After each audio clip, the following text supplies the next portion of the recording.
આજે વિશ્વ સર્પ દિવસની ઉજવણી કરવામાં આવી રહી છે ત્યારે અમરેલી જિલ્લાના સાવરકુંડલાના દિવ્યાંગ સંજય ચોટલિયા છેલ્લા 21 વર્ષથી સર્પ બચાવો અભિયાન ચલાવે છે, જેમાં તેઓ સાપનું રેસ્ક્યુ કરી કુદરતના ખોળે ખુલ્લો મૂકી જીવ બચાવે છે। મહત્વનું છે કે સંજય દિવ્યાંગ હોવા છતાં અત્યાર સુધીમાં 10,000 જેટલા સાપનું રેસ્ક્યુ કરી ચૂક્યા છે।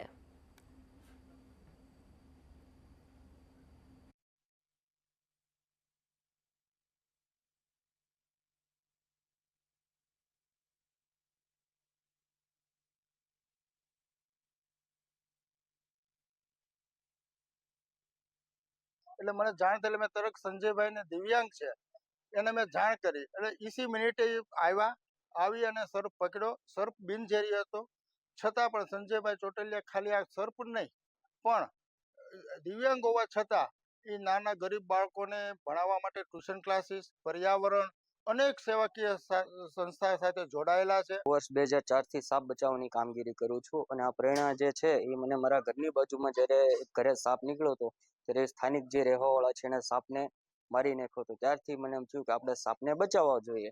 ત્યારથી હું સાપ બચાવવાની કામગીરી કરું છું। પણ જ્યારે મેં સાપ વિશેની આખી માહિતી મેળવી, સર્પ સંદર્ભ નામનું પુસ્તક આવે છે જેમાં તમામ સાપની માહિતી, ત્યારે મને ખબર પડી કે સાપ તો આપણા માટે ખૂબ જ ઉપયોગી છે। આજ સુધીમાં મેં 8 થી 10,000 મેં સાપ બચાવીને મુક્ત કરેલા છે।